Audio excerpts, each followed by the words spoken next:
Let me actually start this. Right, and thanks to you all. There's been a lot of really great talks today. I appreciate this is the last talk of perhaps a long day, particularly for those who are coming from east time zones to the east of here. Hang in there. You're almost done. We can almost have dinner and things. I'll try and make this interactive, so please feel free to interrupt. And if you also want to keep your attention focused, you can try and look for the bad talk practices that I will be trying to insert deliberately, according to Leo. So it's about my deliberate mistakes and bad things. All right, so it's a catchy title, Care and Feeding of Advisors, but what is this talk actually about? Well, the goal here is, as we've mentioned, your relationship with your advisor can be one of, if not the most important relationship for your success in grad school. So in this talk, what we're wanting to do is talk through some of the issues about selecting an advisor, and I appreciate many of you in the audience might already have advisors, but yet nonetheless, I think it would still be useful to think through some of the issues that are involved. But maybe most importantly is talk about having and maintaining a healthy relationship with your advisor. We'll also be touching briefly on maybe some of the things that you might do if problems do arise. But to be honest with you, in general, a lot of the times the resources are going to be very specific to your institution. So part of that is this is not the appropriate forum for solving any specific problems. Keep an eye out for resources later, and indeed, there are wonderful mentors around here. This is the mentoring workshop and programs for mentoring. So if you are having problems, hopefully there are people that you'll feel comfortable reaching out to. A bit about this talk, it was actually originally done in 2006, which is a little scary to think about how many years ago that was. That was when I was a senior grad student at Cornell University, and it actually came up as essentially a professional development workshop done among the grad students as a way of kind of helping us succeed in grad school. And I will say, maybe surprisingly, it's held up pretty well with me transferring from the advisee role to the advisor relation. I think a lot of the things that we talked about there actually hold up. And in part that's due to, it does have a lot of input from many other people listed there on the title slide. Although this talk does have newly added illustrations generated by DALL-E, which was a lot of fun going through. All right. So as I mentioned, feel free to chime in with questions as we go along. So first of all, what is an advisor? So one of the things that an advisor will be doing, the key thing really, is guiding your research directions, the methods for you to be engaging in that research, helping you with publications in this community, likely as a co-author, in the sense that research in programming languages is typically done as a collaborative thing between your advisor and advisees. They'll be helping you set and achieve realistic long and short-term goals. On the administrative side, they might be responsible for making sure you meet the various departmental requirements, whatever they might be, qualifying exams, admission to candidacy exams, defenses, and so on. On the financial side, your advisor is also often typically responsible for helping fund you through grad school. And this might be by having research assistantships for you, or perhaps depending on your institution, teaching assistantships, informing you about external scholarships and fellowships and so on. Now I want to contrast this idea of an advisor with a mentor.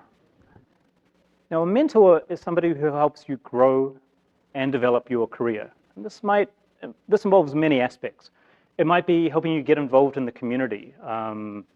At conferences, for example, introducing you to people in the area, using networks and connections to help set you up with internships, or after graduation, preparing you for life after grad school, whether that's helping you with the job search, giving you information about how things really work in terms of the faculty job search or industry job search, or funding, how to go about attracting funding. Now, your professional mentors may or may not be able or willing to offer advice on other issues, such as on a personal side of things, family, balancing work and life. It will depend on your relationship with the mentor. Now, for most people here, your advisor will also be a mentor. But it's worthwhile thinking about these things separately, thinking about these roles as distinct, because you can and you should be seeking out other mentors than just your advisor. All right? Even if your advisor is a wonderful mentor to you, you do remarkably well by having a diversity of insight, of opinion, and support as you get through your time in grad school. Now, these mentors might be other students, they might be other faculty at your institution or at other institutions. They may or may not be in the same research area as you. They may be on your committee for a PhD, but they don't have to be. In some ways, it's a very relational relationship thing. It might be a formal relationships, for example, set up through the SIG plan mentoring, or perhaps through a mentoring relationship at your institution that might set up more senior graduate students with the younger ones. But there's also a lot of valuable informal mentoring that goes on. And that's really about making connections with others, with your peers, with others in the community. Now, your relationship with your advisor and with your mentors are probably going to be long-term. That is, I think strong advising, strong mentoring relationships often continue after graduate school. But the focus of what we're going to be talking about here today is the relationship with your advisor during grad school. But even that relationship changes over time, right? You start off in grad school, for many grad students, straight from an undergrad, used to perhaps primarily taking courses, doing homeworks that wonderfully you get graded and handed back with feedback telling you what you should work on to learn, evaluating you against the right answer. And you transition as a grad student typically. You go from a junior grad student to being perhaps like a student to, by the time you graduate, hopefully more like a colleague. Somebody who is perhaps identifying and leading the research agenda. And for those who want to go on into a career in research, perhaps in a position to set your own agenda and find the interesting research questions and pursue them. I think a lot of what we'll be talking about, though, about that relationship with an advisor applies at many stages through this evolving relationship between a grad student and an advisor. Any questions so far?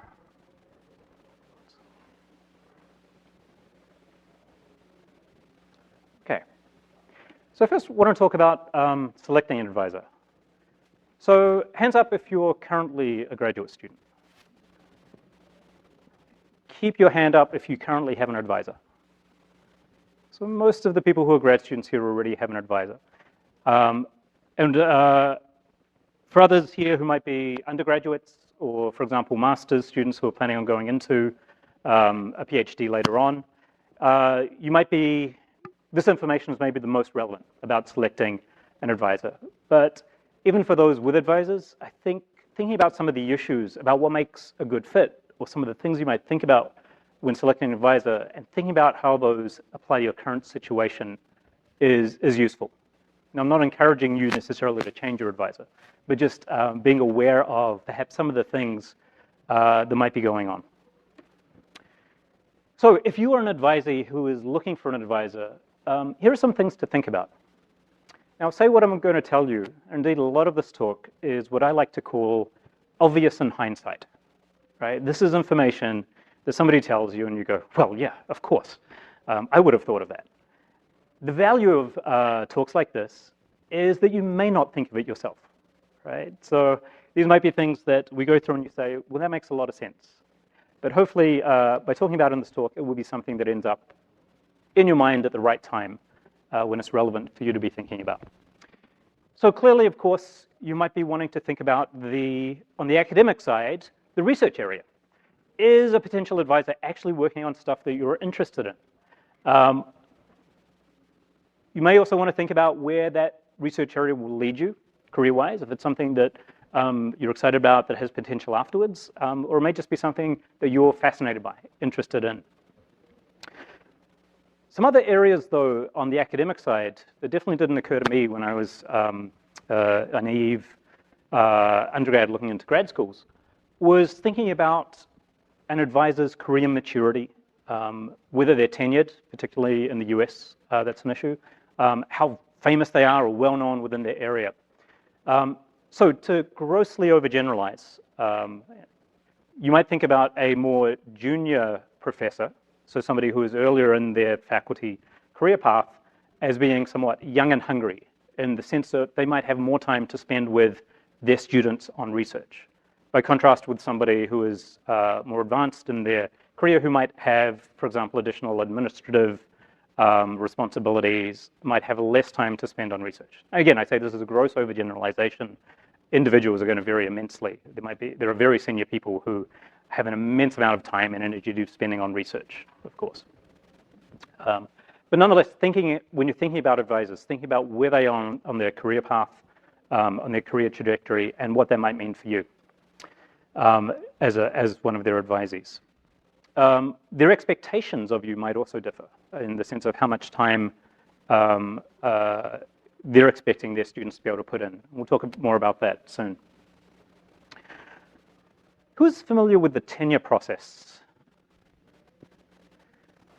A few people. There are many, many talks to have about the tenure process, not all of which are relevant necessarily for students at grad school or looking to go to grad school. But one of the key things is that many places have an idea of tenure where faculty are hired for, in some ways, a limited term appointment. And at the end of that time, it's decided whether or not they have a permanent position. If they do not receive tenure, then typically they would need to leave the institution about a year after that decision. And if they do get tenure, then they have the potential for a permanent job there. So when you apply to grad school and think about potential advisors, one of the things you might want to consider is where they are on this tenure path. Now, this is not the sole determinant of a choice to join a particular group or not. But if somebody is pre-tenure or coming close to tenure, it might mean that depending on how that tenure case goes, they might end up leaving the institution before you have completed your PhD. Okay? There's not a right or wrong answer. I'm just saying that this is something to be thinking about or aware of, so you're going into situations with your eyes opened. Related to career maturity or where they are on their career path, those who are more senior perhaps are more connected in the field, maybe have more network connections, which is often useful in terms of things like internships, job searches, and so on. They also may have more experience in doing research and in mentoring and advising students to get through the PhD program. And that's maybe another point to think about. For advisors who do have a track record, how long do their students take to graduate? What have those students gone on to do? And again, there's no hard and fast answers, but it's often insightful to be thinking about these issues. What do the students of this advisor tend to go on to do? There are a lot of, if you're excited about an academic career, has the advisor had success in being able to mentor and advise people into that career path?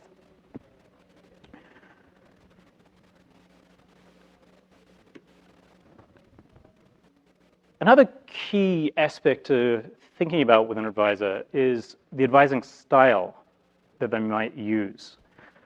Now, I will say I'm going to be giving you some categorizations of advising, and I'd say no advisor falls cleanly into just one of these.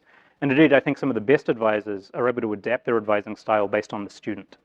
But I think one of the interesting things is to think not only about what advising style your advisor or a potential advisor might have, but also what you think would work best for you. What style of advising do you think would work best for you to help you achieve what you're wanting to in grad school?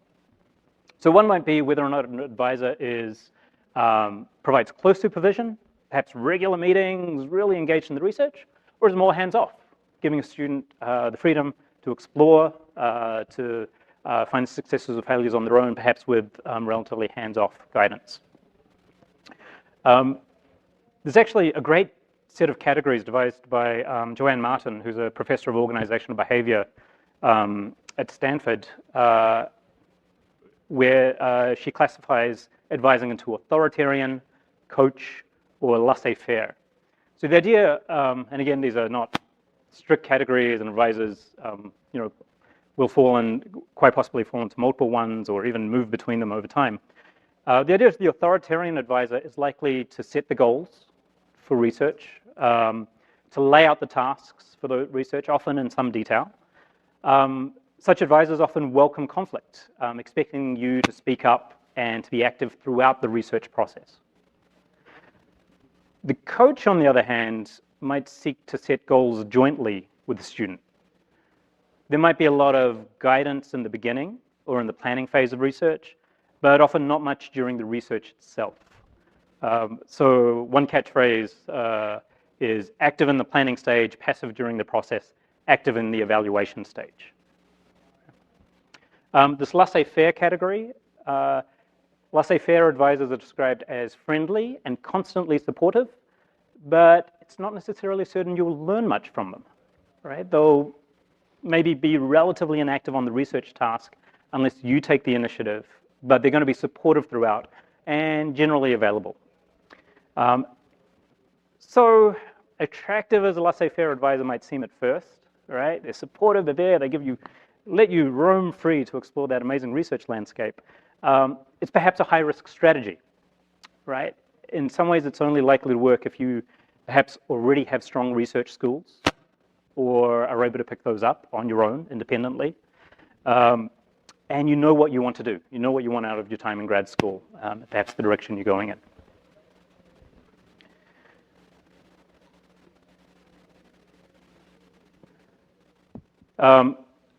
To be honest with you, as I think about myself and the advising style, it's hard for me to actually say where I fall. You're probably going to be better off talking to my students about that. And I'm curious from the looks of other faculty advisors here where they think they may fall on into these categories. Another thing about joining an existing research group, what's the research group like? Is it going to be a large group?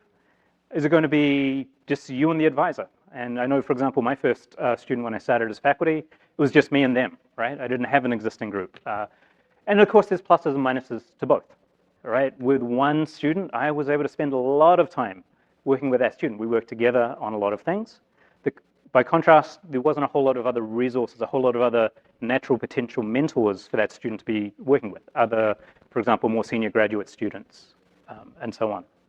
Relatedly, what is the community at the institution like? Beyond just the research group, are there other faculty and research groups working the area in related areas, and so on? And how busy they are, we've kind of touched on as with part of the idea about perhaps where they are in their career path. But of course, there's other things going on that might affect how busy they are and how much time they have to be involved in research.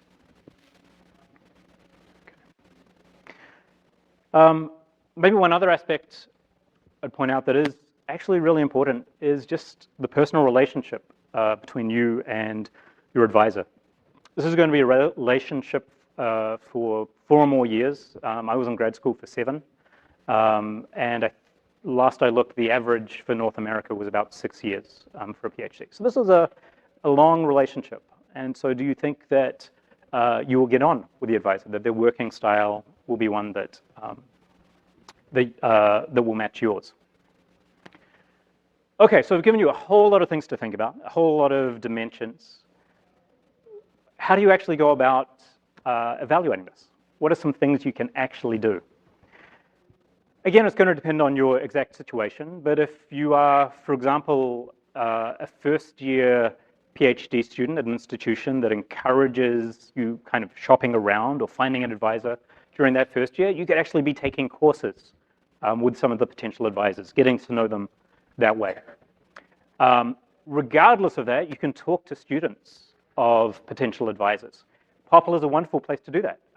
You've got all these amazing researchers here, but also all these amazing students who are involved in the research group, both present and ones who have already graduated. And chatting with them as well is a fantastic way to get insight into the advising style or what life is like in a research group or the culture of a research group or institution before you're actually there. You can, of course, talk to the potential advisor. Be it here at POPL, you can reach out to them by email, although there's a lot of advice about doing those cold emails in a way that will actually be useful for you and the researcher who's receiving them, and be a good use of both of your times. And that's something we perhaps chat about offline or ask others about how to do those cold emails, or otherwise reach out to potential advisors. One of the key things, though, is I'd advise you to be proactive. That if you're, whether you're applying to grad school and thinking about potential advisors, whether you are currently at grad school and at a stage in your career where you're shopping around for advisors, be proactive about thinking about these issues, thinking about these aspects, and finding out about them by talking with advisors, talking with people in their group, so on.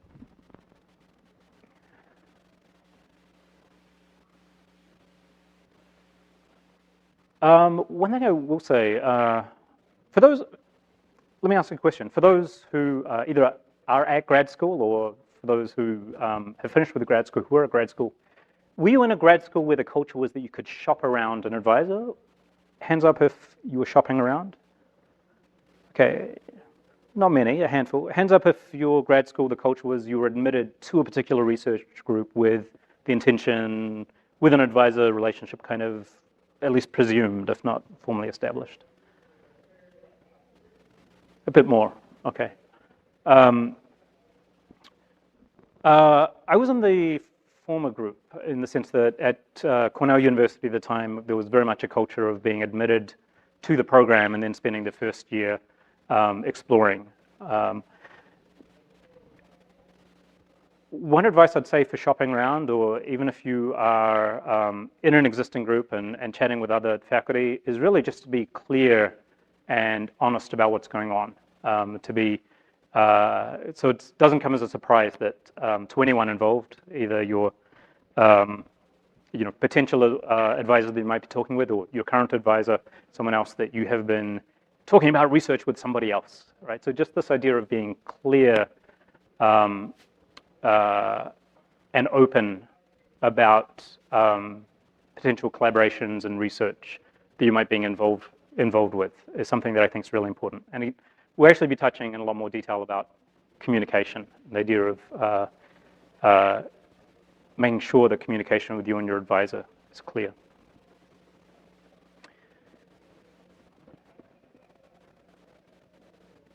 Any questions or comments so far?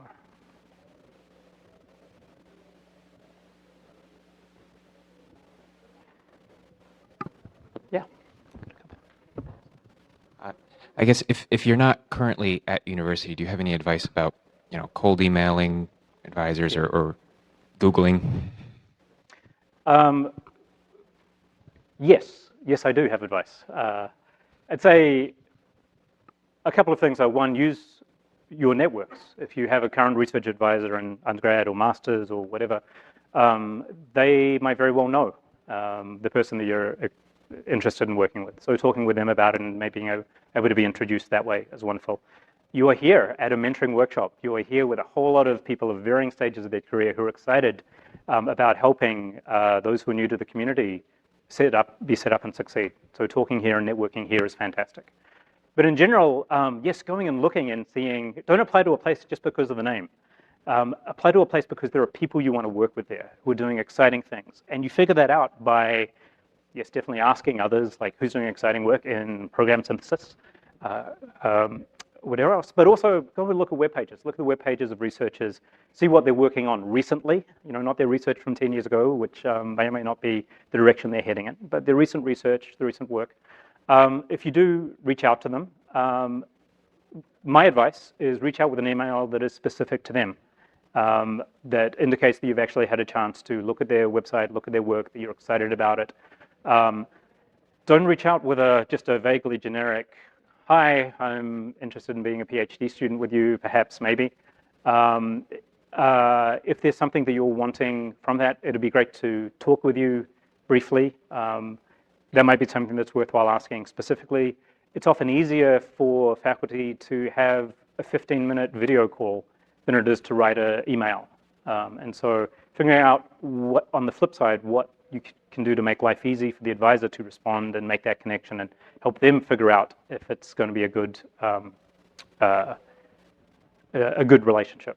So thanks very much for the question. Cameron, you had a question as well? So you mentioned that it's really important to evaluate your relationship with your advisor after 4, 5, 6 years. It's a long time, but that's a long time. Sitting at year one, how can you guess how your relationship with your advisor is going to be after a long time? Oh, I didn't. Thanks for the question. My apologies if I might have communicated something wrong. I didn't mean evaluate at the end of 5 or 6 years. What I was meaning is you will have a long relationship with this person. You might want to think about from your what you know when you're selecting an advisor, what you know about their advising style or the culture of their research group, whether that's a good fit for you. But I think in general, with any relationship, it requires work and it requires thought and attention throughout. So definitely, I'm not saying just sit back, see how the relationship evolves over 5, 6 years, and then figure out if it was a success or not. What I'm saying is be proactive and take ownership of your time in grad school. And one of the things is about that relationship, that working relationship you're going to be having with your advisor, and making sure that to the extent you can, it is a healthy relationship. It's a relationship where you and they are happy about it and happy about what's going on. And we'll be touching more on that, but does that help address the... Okay, thanks, and definitely if there's definitely more to talk about with it. Right, so I want to put the shoe on the other foot. We were talking about advisees selecting advisors, but of course, it goes the other way as well. When you apply to grad school, advisors are selecting who is going to be their advisees, who's going to be admitted, who they're going to be working with. And we'll get into this more, things about what's going on the advisor's side. But of course, some of the things that they might be thinking about are about, when they're thinking about having an advisee join their group, is this a worthwhile investment in the sense of, do the interests coincide? Do they think that this is somebody that they will be able to work well with? Do they think that this is a promising student? And by promising, what I mean here is that they're going to be able to succeed in grad school, which for a PhD is really about succeeding in research. Now, sometimes that might be because there's research experience. Fantastic. If you're currently in undergrad and think about going to grad school, engage in as many research opportunities. It's wonderful for you to find out more about research. It's wonderful to, it helps make the application stronger. But that's definitely not the only thing that they might be considering. It's really about that, I think, the potential to succeed. But they might also have other things going on, as the current size of their research group, whether they have the time, the energy, or the funding for an additional student at that particular time.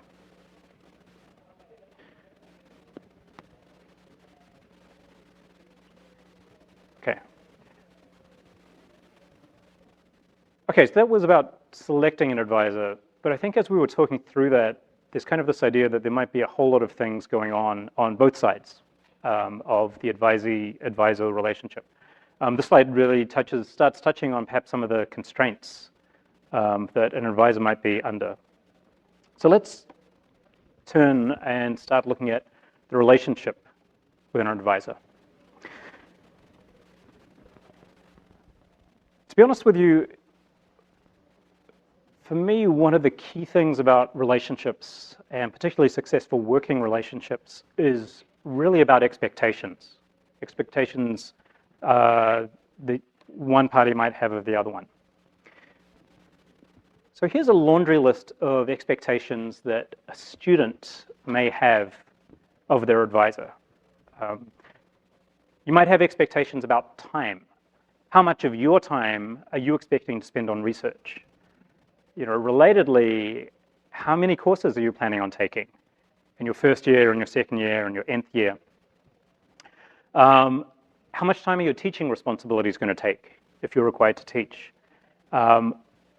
Vacation. You might have expectations about, disappearing back to your home country for a month in the middle of the semester because it's an important thing going on. Or over the winter break. What's meant to happen in this period of 4 or 6 weeks or so? What kind of expectations are you having about balancing work and life? Right? Now, I'm not saying there's any right or wrong answers here necessarily, but just the idea that you likely have expectations either implicit or explicit. You may also have expectations on the working style, the way that you're going to interact with your advisor. How frequently are you going to meet with them? Do you expect to see them daily, weekly, monthly? Do you expect to see them on a regular basis? Are you actually going to have an appointment set up, whether it's every week or every 2 weeks or whatever? Or is it going to be you expect to see them when you need them, whether that's perhaps incredibly frequently when you're working on a problem or a paper, and maybe less frequently otherwise. How independent do you expect to be in your research? Do you expect to be working closely with your advisor, collaboratively solving problems?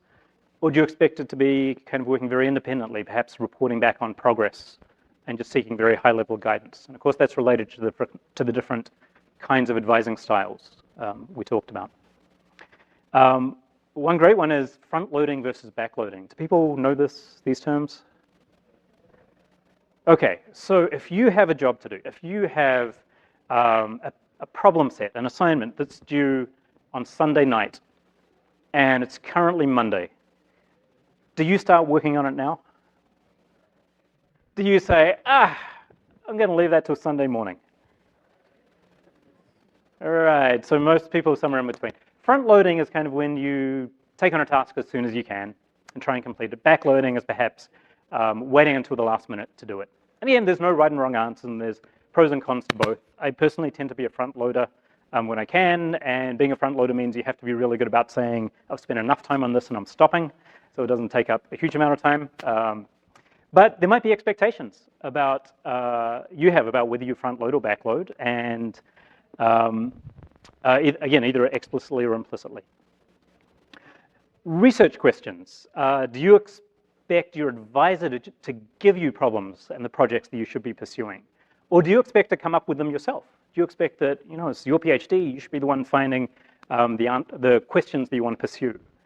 And if the latter one, how closely do you expect it needs to be to your advisor's area of research where you're doing it? There's a whole lot of other expectations going on. The delegation of work when writing papers. Who's going to be writing that text? You might be expecting it's you, or maybe you're expecting that your advisor will produce the wonderful paragraphs, taking all of Benjamin's advice that they've internalized and producing wonderful papers. You might have expectations on the kind of feedback you're going to get from your advisor, either on the technical feedback or meta feedback about your progress in grad school. You might have expectations about the amount of work that's required for example, qualifying exams or admission to candidacy exams or whatever the things are in your institution. Okay. The key thing is that you're going to have these expectations. And one of the key things that arise when problems in relationships, working relationships, is when expectations are mismatched. Right? If you're thinking, well, of course I'm going to disappear for a month over winter break to go back home, and your advisor had an expectation, well, of course the student's going to be working on this research program for the winter because that's exactly when it's aligned with the paper deadline coming up. And if that mismatch in expectations in some ways isn't discovered and clarified, this is where there can be a lot of tension and a lot of frustration, right? Why isn't the student working on the paper? This is a critical time for us to be working. Why is my advisor not allowing me to balance my work life, my family commitments that I need to, but are always expecting me to work during this time, this winter break, that should be my own time, right? And so in some ways, the key thing that I want to highlight is one of the things about a good working relationship is actually being clear about your own expectations, clear about your advisor's expectations, and having the communication to be able to align those expectations. And indeed, an advisor has a whole bunch of expectations as well. And the advisor might have these implicitly. They may not be necessarily aware that they have these expectations, or they might be something explicit. And they're probably about the same things that you have expectations about working style, about whether you're going to work on a problem they give you, or whether you're going to come up with your own research idea, about the amount of time you're going to spend on courses in your first year versus research, so on and so forth, about vacations, and so on. In addition to the expectations your advisor might have, they might be operating under a number of constraints. And I think this is really interesting to think about as a student, because you may or may not be aware of some of the things that are going on from the advisor's perspective. On the funding side, they typically need to find funding for graduate students. There's often a feast or famine setting, a boom or bust cycle, where perhaps in one stage you have a lot of funding, a lot of projects going on, in which case it might be stressful as you need to deliver or make progress on all of those. And other times you might have little funding, in which case it's stressful. I have these students that I need to make sure that we can pay their tuition and their stipend and pay for them to go to mentoring workshops and conferences and things, figuring that out. Part and parcel of that is they might have restrictions on how they can use funding. They might have plenty of funding in one category, able to fund many grad students, but unable to use that funding, for example, for equipment of a particular kind. This is going to vary from situation to situation, but just realize that there might be these constraints that they're operating under. And of course, advisors are people too. There might be other things going on in their life. There might be work-life balance, family commitments, crises going on from time to time, and what they have going on in their life may affect, of course, their interaction with you. And so, of course, the key thing about these expectations, as I've already alluded to, is really the need for communication. That mismatched expectations can lead to problems. So being able to discuss expectations with your advisor, I think, is really critical. And this can help to make sure that both your expectations and, importantly, your advisor's expectations are realistic. Helps clarify unspoken assumptions. So, for example, one great one is author order on a paper. Right? What order are authors going to be listed on a paper? You might have expectations about the author order. Your advisor quite likely has their own system or protocol for author order. And to be honest with you, that often varies by sub-community. Even within, let's say, the POPL community, there's going to be sub-communities maybe that are more on the mathematics side that typically do it alphabetical. Others, maybe coming more from the computer science side, might be more based on contribution. Others might be just a flat-out rule: students first and faculty second. The key thing is that you might have these expectations, and talking about it before it becomes a point of contention or frustration is really great. You can ask your advisor what their system is. You can do it in a way that's not confrontational. You can do it, if you ask early enough, it ends up being in a way that isn't specific to a particular paper, to the particular paper coming out. And the same is true of a lot of expectations you might have. For example, about vacation, about balance, how to get a good work-life balance. In some ways, early and clear communication can help avoid problems later. I know we only have a few minutes left, but I would actually really love to hear from faculty or from students about if you have stories of mismatched expectations. Of course, not any that would be embarrassing or problematic to reveal personality-wise.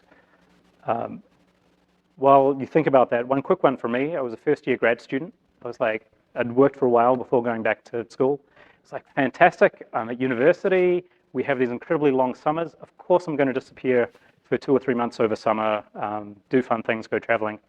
So I arranged, plane tickets, going and visiting, family and friends. Then I receive a letter saying, congratulations, you have a research appointment for the summer. My advisor, Andrew Myers, by the way, the expectation was, well, it's the summer, of course they're going to be working on research. And so they had set up a research appointment with the expectation I'd be doing research. Shout out to Andrew, because I went to him and said, so I've actually already made all these plans to travel, and he said, that's okay, we'll pay you anyway. So I went off, I had a wonderful summer at the end of my first year of grad school. Andrew totally played his cards right. I felt so indebted and grateful to him for being paid while I was going around having a great time over summer, that I came back and just worked my butt off for him for the next 6 or so years. And so anyway, that was a miscommunication that I was maybe very fortunate did not end up as something terrible. Yeah, we have a question or a comment there. Hi, it was just to relate a similar story on the other side where for an undergraduate research project, my supervisor was the one on holidays during most of it, which is a reminder to everyone else to check up on your potential supervisor's travel plans. Right. Specifically, he had family in another country, meaning that, of course, his expectations were to spend time with them, and it was completely understandable, but not checking up on it beforehand ended up being quite detrimental. Right. And just as I mentioned Andrew, he walks in the door. So, Andrew. Don't worry, it was good. So, all right. Just wrapping up, I do want to say, if you are having problems or concerns about that relationship, about that working relationship with your advisor, don't put it off. It's quite likely, yes, you may be liking it resolves itself, but being proactive about it is generally better. Even if it's just about talking with other students or other faculties or other mentors that you may have about it might give you the perspective or the tools to work on it. It's quite likely that your department or your graduate school has resources for this. It might be, for example, the Director of Graduate Studies. There might be officers that can help with advice on mentoring. For serious problems, and this means things have gotten really bad, there might be the possibility of mediation, resolution, and so on. But hopefully, by being proactive and early about it, you'll avoid those actual serious problems. Just very quickly wrapping up in my -2 minutes, really the meta thing here that I want you all to take away from this talk about care and feeding of advisors is really take ownership of your time in grad school. It's your career, it's your time in grad school, and it's really up to you to make the most of that. And that, of course, is about thinking about and working on a good relationship with your advisor, but there's so many other aspects of succeeding in grad school as well. There are many resources for you, more than, of course, can be covered in a single PLMW. Here's a list up here on the slides, and these slides will be available on the PLMW website with just some of the books and articles about thinking about how you can succeed in grad school. There's websites, Jason Hong, Emery Berger, have some great websites that are meta-resources, pointers to a whole lot of resources.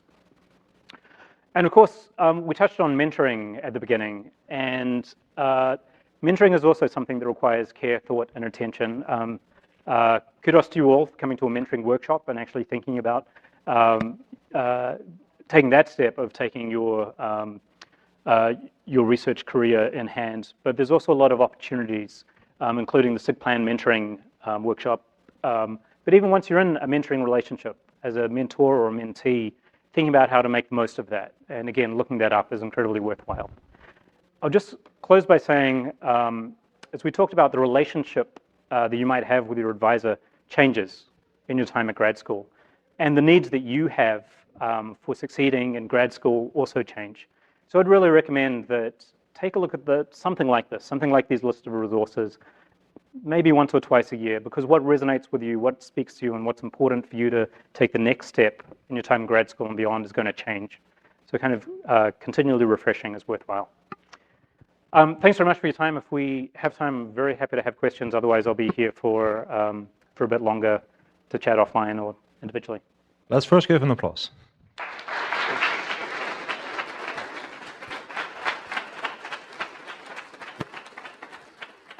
Yeah, so thank you, Stefan. We have no time, but we make time for a couple of brief questions. Some universities offers like part-time PhD programs. Is it possible to balance life, work, and research at the same time? That's a great question. Is it possible to balance work life and research? My personal take is you have to. You have to be able to figure out how to balance it and what the right balance is. And at least speaking personally, that's a dynamic thing. What's an appropriate balance between the work that I'm doing and the rest of my life is going to change over time. I currently have a 3-year-old kid, and so that equation, that balancing, has changed drastically 3 years ago than it was, and will continue to change. I think, I'm sure you'll be talking with others and hopefully getting advice from others about how they manage it. But would hope that your advisor, whoever they are or turn out to be, but it would be one who's supportive of helping you find an appropriate balance to let you succeed in grad school and beyond in a way that's healthy for you and everyone around you.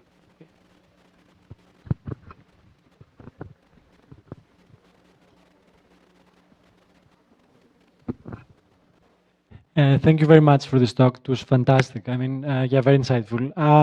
So I have one question. I think something that troubles me sometimes is that throughout your talk, you assume that the advisor's main goals are that you succeed, but I feel that sometimes some advisors are more like employers. And that's something I find hard to, like how to think about that and how to work with someone like that when you're a PhD student. That's a great question, and I think maybe it comes down in some ways to that at least conceptual split between advisor and mentor, right? And in the sense of you can definitely, outside of academia as well, of course, you might have employers who are kind of very managerial and others who are mentors who help grow their employees and help them grow into that next step.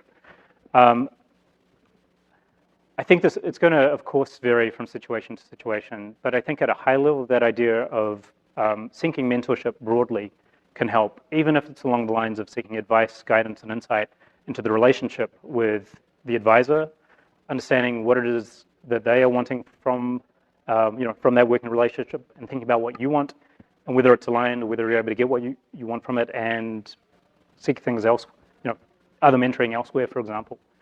But of course, the specifics are very important. Okay, one more brief question, and then we are going to call it a day. Thanks for the talk. I keep coming back to your selecting advisors slides. So you might not hit all your ideals. For example, you might have a very supportive advisor, but not a big research group or something of that form, right? Any hints on or any tips for navigating such situations? In some ways, I feel like that's a question about how do you make difficult decisions. So, at least for me, this is one of the reasons for wanting to list some of these dimensions, for you to think about critically some of the things that you may not have considered. If you're not even thinking about, what is the culture of the research group like, or perhaps the size of the research group, it'll never occur to you as you end up making a choice about where to apply to, where to attend, and so on. So for me, thinking through the various dimensions carefully is one of the key things. But then you're going to need to weigh things up, and it's quite likely there won't be any single ideal. And the relative importance of these things is going to be ultimately up to you. One thing that gives me comfort at night when I make difficult decisions is you may not make the right decision. You don't know what the future is. You can't always figure out the best possible thing. So that in hindsight, I think it's totally fine to look back and say, if I had made a different choice, things would have been different. That's totally fine. The thing that I feel comfortable with is what I know now. Have I done the best job I can of thinking about this, of finding information, of weighing it up, and made a decision that I feel comfortable with, acknowledging that there's no certain outcomes. So sorry for the dodge on the question, but I think talking about specifics with mentors, with friends and others will help you find a decision that you are comfortable with moving forward. Cool. Okay, let's thank Stefan once more for this wonderful talk. Thank you.